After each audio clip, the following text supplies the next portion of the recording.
여러분은 신을 믿고 선을 믿지요. 이미 계율을 지키고 있고요. 남의 것을 훔치지 않고 부적절한 관계를 가지려 하지도 않습니다. 이웃의 아내나 남편과요. 아무튼 여러분은 충분히 가졌고 이미 모든 걸 알고 있지요. 모든 게 여러분과 신의 것임을 압니다. 여러분은 자신을 위해 뭔가를 취할 욕망이 없지요. 아무튼 여러분 거니까요. 왜 탐을 내서 여러분 주머니에 넣어야 하죠? 뭐 때문에요? 여기는 모든 게 나한테 속해 있고 확실히 알고 있어요. 내가 만들었으니까요. 내 돈으로 여러분을 위해 이 모든 음식을 구입했지요. 내가 한밤중에 일어나 바나나 같은 걸 훔치러 부엌으로 가겠어요? 내가 그런 웃기는 행동을 할까요? 그래요. 안 그래요? 물론 안 합니다. 내가 여기서 계율을 지키는 게 아니라 확실하게 알고 있는 상태지요. 여기 있는 모든 게 내 것이라는 것을요. 그래서 나는 어떤 것도 훔칠 필요가 없어요. 무슨 말인지 알겠어요? 마찬가지로 우리 모두가 이런 의식 수준에 도달했다면 더 이상 그런 나쁜 일을 하고 싶지 않을 겁니다. 5개나 10계명, 다른 종교의 계율들은 원래 스승이나 신으로부터 온 거예요. 그래서 신이 모세에게 10개를 주었다고 말하는 겁니다. 내 말 알겠어요? 그건 10계명이 아니라 10개의 표지예요. 집 가까이 온 걸 알 수 있죠? 이 경계표를 전부 통과하면 확실히 집에 온 겁니다. 의심할 여지가 없지요. 프놈펜 공항에 착륙하면 이제 캄보디아에 왔구나라는 걸 알지요. 온 세상이 논쟁할 수는 있지만 나는 여기 온 걸 압니다. 내가 왜 5개나 10개를 말하는지 묻는 건 바보 같은 거예요. 너무 엄격하다고 하는 것도요. 결코 엄격한 게 아닙니다. 이 시험에 통과하지 않으면 제자리에 머물러야 하니까요. 아직도 여러분은 유치원이나 고등학교에 있는 거지요. 아무도 여러분에게 말해주지 않아요. 고등학교에 남아있고 싶다면 그걸로 좋고 끝이지요. 하지만 고등학생이 대학교를 가면 무척 어려울 거예요. 그가 원한다 하더라도요. 왜냐고요? 그는 대학 수학 능력이 없으니까요. 마찬가지로 이 세상의 많은 중생들에겐 성인의 길을 따르는 게 무척 어렵습니다. 그들에겐 모든 게 어렵지요. 명상이요. 너무 어렵고 너무 길어요? 5개요. 아, 너무 엄격해요. 채식이요. 오, 세상에. 누가 이걸 먹지? 채소는 동물들만 먹는 줄로 알고 있었다는 식입니다. 무슨 말인지 알겠어요? 그건 그들의 선택이에요. 그들은 자신이 선택한 생활 방식과 즐거운 경험에 집착합니다. 그런 경험들이 그들의 생활에서 나왔다고 여기고는요. 이를테면 매혹적인 삶을 사는 거지요. 하루 종일 열정적인 일들이 벌어지고 피 묻은 고기를 먹습니다. 예를 들자면요. 그런 게 좋다고 생각하지요. 그들은 새로운 걸 하려고 하지 않아요. 새로운 걸 거부합니다. 그들에게 말하면 아니야, 못 믿겠어라고 하고 믿지도 않고 해보지도 않지요. 때로는 나도 마찬가지예요. 나도 한 가지 음식이나 어떤 것에 익숙해 있다가 다른 걸 주면 먹어보기도 전에 말합니다. 싫어요. 그건 먹어본 적이 없어요. 괜찮을지 모르겠네요. 안 먹는 게 낫겠어요. 하지만 한 번 먹어보면 중독이 돼서 계속 먹을 거예요. 마찬가지로 외부 사람들은 관음법문을 수행하지 않습니다. 신의 왕국으로 돌아가는 건 생각조차 않지요. 그들은 여기 온 목적을 잊고 있는 거예요. 사실 신이 창조한 모든 것도 재미있거든요. 그래서 이 세상도 그들에겐 재미있습니다. 할 게 많지요. 그들은 일부러 붙어 있기도 합니다. 어슬렁거리며 신의 왕국으로 돌아가는 그들의 여정을 늦추지요. 좀 더 즐기기 위해서요. 아, 왜냐하면, 오, 세상에. 신에게 돌아가는 거라면 너무 쉽다는 거예요. 할 일도 없으니 그냥 더 놀자는 거지요. 몇몇 사람들이 나쁜 농담을 하듯이요. 많은 사람들이 지옥에 가는 걸 좋아하지요. 천국보다는요. 그러면 다른 사람이 묻죠. 왜요? 그러면 대답하죠. 지옥에는 재미있는 게 많지만 천국엔 좋은 것밖에 없잖아요. 그러니 여러분의 취향과 선택에 달려 있어요. 어디가 좋고 나쁜지 여러분도 아니까요. 천국은 이미 여기 있어요. 우리에겐 여기가 천국입니다. 우리가 행복하고 신과 함께 할 때마다 기분이 아주 좋지요. 그래서 다른 사람은 왜 기분이 안 좋은지 이해 못합니다. 천국의 마음 상태를 얻기는 아주 쉬워요. 천국과 관계없는 걸 전부 떠나면 됩니다. 알겠어요? 자신이 아닌 걸 떠나면 언제 어디서나 천국을 느낄 거예요. 하지만 많은 사람들에겐 어렵지요. 온통 다른데 집중하니까요. 천국과 관계가 없는 것에요. 그래서 천국이 옆에 있어도 체험하지 못하지요. 심지어 여러분이 편안하고 집을 가지고 있으며 직장에서 때로 높은 지위에 올라 사람들이 존경하면서 이런저런 사장님이라 불러도 여전히 좋게 느끼지 못합니다. 여기처럼 편안하지 않지요. 이렇게 바닥에 앉아 있는 동안에도 아주 겸손하고 행복합니다. 간단한 음식을 먹으면서도요. 때로 부엌에서 음식을 훔쳐 먹어도 기분이 좋습니다. 그렇죠? 천국의 마음 상태는 여러분 것이고 아무도 훔칠 수 없어요. 가끔은 훔칠 수도 있지요. 무지한 사람들이 여러분을 심하게 괴롭히면요. 이건 아주 피곤해서 잠을 잘 때와 같아요. 침대에 누워서 깊이 잠들어 있는데 옆에 누운 배우자는 때로 잠을 못 이루지요. 그러면 그녀는 여러분을 깨울 수 있어요. 그렇지 않나요? 전부 다 깨워놓고는 밤새 괴롭힙니다. 그러니 우리가 천국의 마음 상태에 있어도 사람들과 같이 지내고 잠을 이루지 못하는 많은 사람들과 섞이게 되면 그들의 영혼이 불안해져서 우리에게 문제를 일으킬 수 있죠. 그것도 사실입니다. 하지만 그건 우리가 지불해야 할 대가예요. 다른 사람을 일깨우고 그들의 목적을 상기시키려면요. 그래서 모든 성인들이 고통받아야 하는 거지요. 그 때문에 예수가 고통을 겪었고 부처도 고통받았으며 공자도 고통받았습니다.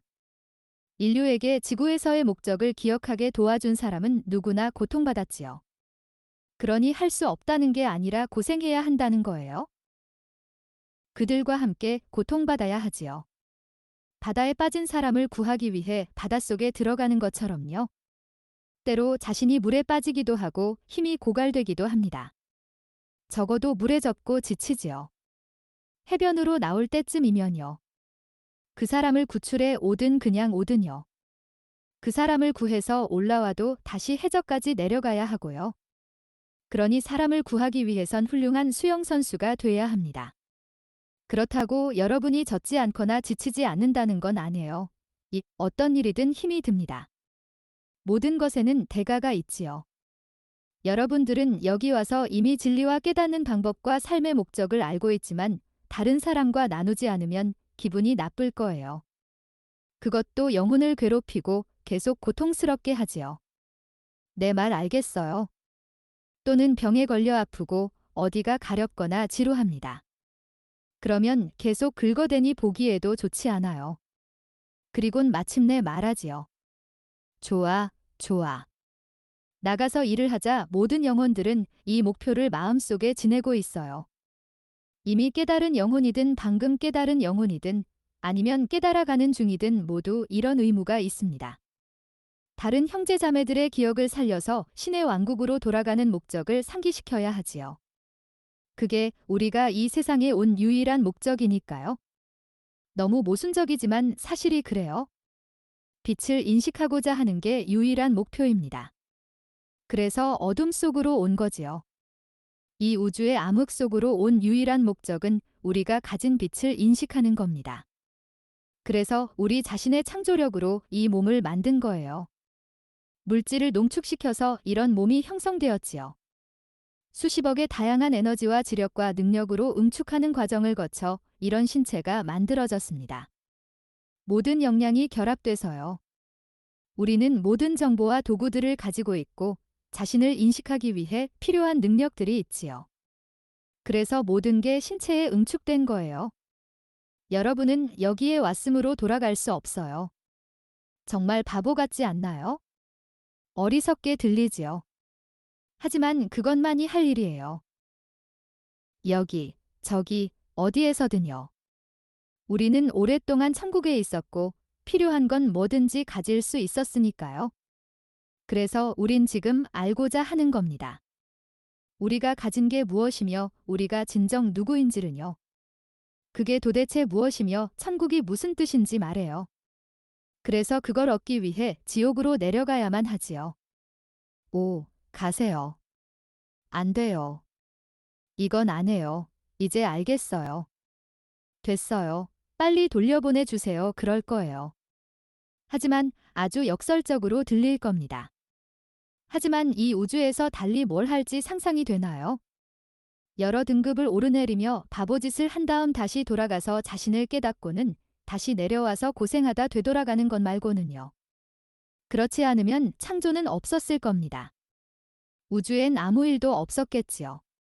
심지어 달, 별, 천체, 천공, 지구, 행성, 모든 은하계 등 아무것도 존재하지 않았을 겁니다. 우리의 초의식을 움직여서 우리 자신을 알려고 생각하지 않았다면 아무것도 존재하지 않았을 테고 꼭 존재할 필요도 없을 거예요. 하지만 우린 이런 식으로 창조한 겁니다. 우리가 알고 싶고 창조하고 싶어 했던 것들은요. 그래서 세계는 풍부해졌고 결국 우주가 된 거예요. 천지만물이 우리의 계획과 바람에 의해 움직이지요.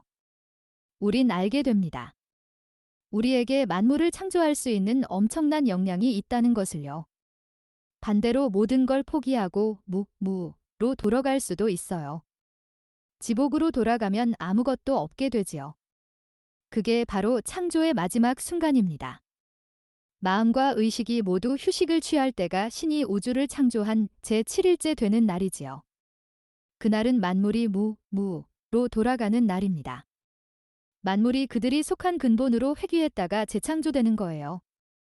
우리가 창조해왔거나 신이 창조해왔던 모든 것이 유용하고 이익이 되며 우리가 원하는 길이면 계속 보존될 겁니다. 그렇지 않으면 우린 그걸 훼손시키거나 파괴시킬 거예요. 사망, 사고, 재난을 통해서 우린 그냥 사라지지요. 신체는 없어질 겁니다. 기능이 좋지 않으면 우리는 새 것을 창조하고 환생할 거예요. 그래서 정당한 이유 없는 살생이 좋지 않다는 겁니다. 우린 창조물을 이유 없이 파괴하지 않을 테니까요. 죽이면 안 되는 거예요. 모든 건 어떤 목적을 위해 창조되었으니까요. 이유 없이 손상시키면 우주가 혼란에 빠집니다. 알겠어요. 뭔가가 빠져서 우린 다시 창조해야 하지요. 그러나 시간 부족과 창조물 사이의 차이로 인해 우주에 많은 혼란을 초래하게 됩니다. 그래서 많은 재난과 사고 등을 겪게 되는 거예요. 이런 무분별한 살생이나 우리의 도구와 목적을 마구 파괴하는 것 때문에요. 우주는 복잡하지요? 약간이요. 내가 뭘 어쩌겠어요? 입 다물고 있는 게 최고지요. 정말로요. 왜냐하면 내가 설명하는 것은 3개 내에만 속하는 것이니까요. 이해와 아니오의 세계, 이곳과 저곳의 세계, 하나와 둘의 세계, 창조와 파괴의 세계 말해요. 고마워요. 절대적인 경지에서는 여기에서 말하는 그런 게 없어요. 말없이도 서로 이해하고 이미 모든 걸 알고 있지요.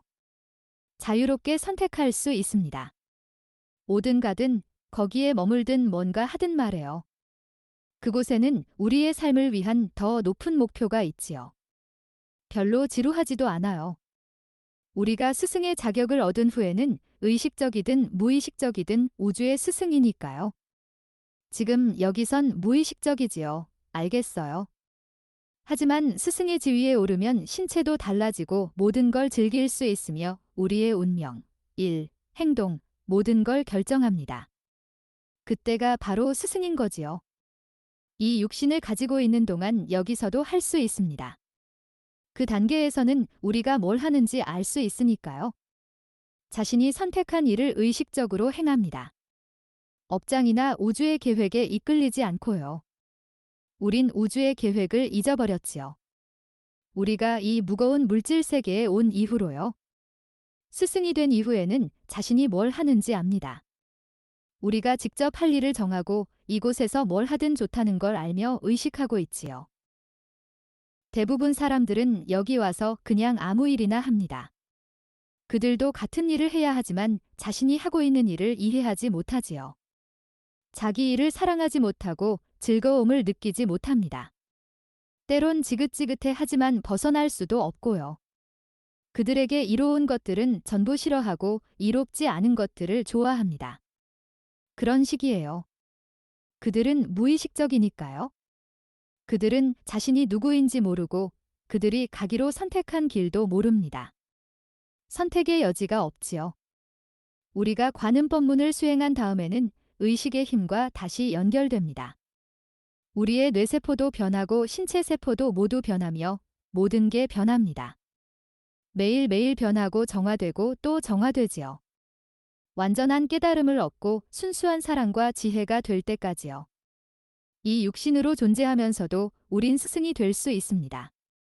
흔히 그를 살아있는 부처라고 부르지요.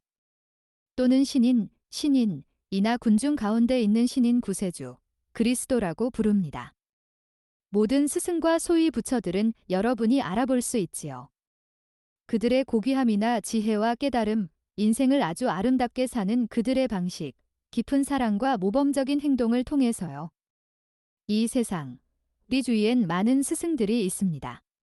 우리가 한 스승과 같이 가길 선택하는 건 괜찮아요. 우리가 그들을 알아본다면요. 순수성과 선함, 사랑과 지혜가 우리가 원해왔고 원하는 전부라면 그분을 알아볼 수 있고 만날 수 있지요. 그리고 우리는 그들이 걸었던 길을 걸어갈 겁니다. 지혜는 서로 영향을 미치니까요. 우린 내면에 지혜가 있어서 두 개의 촛불처럼 양쪽으로 타오를 능력이 있어요. 한 개의 불이 켜져 있다면 다른 초에도 불을 붙여서 양쪽 모두 똑같이 밝힐 수 있습니다. 스승을 발견하는 게 어려운 게 아니라 우리의 생각을 다시 조종하는 게 어려울 뿐이에요. 삶의 목적을 기억하고 이해하도록요. 한번 기억하기만 하면 다른 할 일은 없습니다. 영혼의 발자취를 따라가기만 하면 되지요. 우리보다 앞선 모범을 따르고 안내자와 함께 가면 됩니다. 그렇게만 하면 돼요? 다른 건 모두 부차적인 거예요. 안내인과 같이 에베레스트 산에 가면 문제 없어요. 이따금 중간에 멈춰서 길에서 요리를 하거나 용변을 보기도 하고 목욕을 하거나 이를 닦기도 하지요. 하지만 안내자가 늘 앞에 있고 여러분은 계속 그를 따르므로 아무것도 놓치지 않습니다. 여러분이 에베레스트 산을 가는 것만 제외하고 중간에 어떤 일을 해도 괜찮아요. 아가씨를 우연히 만난다면 그녀도 같이 가려 할 거예요. 왜 안 되겠어요? 같이 가면 되지요. 그녀에게 장비를 갖추게 하고 함께 가면 됩니다. 만일 가는 도중에 아름다운 호수를 보고 그곳에서 하룻밤 야영을 하고 싶거나 경치를 즐기기 위해 며칠 더 머문다 해도 안내자와 함께라면 괜찮아요. 연료와 음식을 충분히 갖고 있다면 괜찮지요. 여행 동안 버틸 수 있고 안내자와 함께라면 괜찮습니다. 이렇게 재촉하지 않을 거예요. 왜 등반 속도를 늦추지요? 왜 에베레스트 산에 빨리 가지 않나요? 급할 게 뭐 있어요? 그렇지요. 에베레스트 산이 그렇게 빨리 없어지진 않을 거예요. 신의 뜻도 마찬가지입니다. 말하자면요. 알겠어요. 세상에서 우리가 해왔고 지금 하고 있는 모든 일들은 신의 왕국으로 가는 도중에 놓인 것들입니다. 괜찮아요. 그냥 여러분이 하고 싶은 일을 하세요. 여러분은 정말로 그 일을 좋아해야만 합니다. 다른 사람의 판단에는 나쁘게 보일지도 모르지만 누가 여러분을 판단하겠어요? 자신이 진정으로 뭘 원하고 정말로 뭐가 제일 적합한지 알아야 합니다. 이게 나야. 난 그게 좋아. 나는 그래. 다른 걸 하는 건 싫고 너무 고통스러워. 내 말 알겠어요? 고통받고 싶지 않다면요. 여러분의 선택에 달렸지요. 좋아. 그것도 나야. 이런 일 할 때 고통받는 게 좋아? 쉽게 하는 건 좋아하지 않아. 죽도록 어려운 걸 좋아하지. 예를 들자면 그래요? 어려운 방법을 선택하는 거지요. 뭘 하기로 선택하든 자신이 했다는 걸 압니다. 아마 그게 인생의 목표일지도 모르니까요. 그게 바로 여러분이 가기로 한 길이지요. 다른 사람이 어떻게 생각하는지 늘 신경 쓸 필요는 없어요. 몇몇 사소한 일들이나 관습 말고는요. 그건 마음의 평화를 위해서 그냥 따르는 거지요. 다른 사람들과의 조화를 위해서요. 하지만 중심을 잃고 다른 사람이 되지는 마세요. 예를 들어, 관습 때문에 어떤 형상에 절을 하면 일이 평화롭고 조화로워지지요. 여러분은 다른 사람들의 관습을 존중하지만 그들과 같은 상태로 돌아가진 못해요. 그렇지요? 불상을 진짜라고 믿는 것 말해요. 그렇지 않나요? 예. 하지만 여러분과 함께 절하는 다른 사람들은 그걸 믿습니다. 그들은 그 우상이 실제로 존재한다고 믿지요. 여러분은 똑같이 행동하지만 그게 사실이 아닌 걸 알고 있어요. 알겠어요. 여러분 자신을 놓치지 마세요. 다른 사람의 신앙, 관념, 사상 때문에요. 여러분 자신이 되세요. 그게 제일 중요한 목적입니다. 그게 전부예요. 알겠어요. 이제 박수치고 집에 가도 됩니다.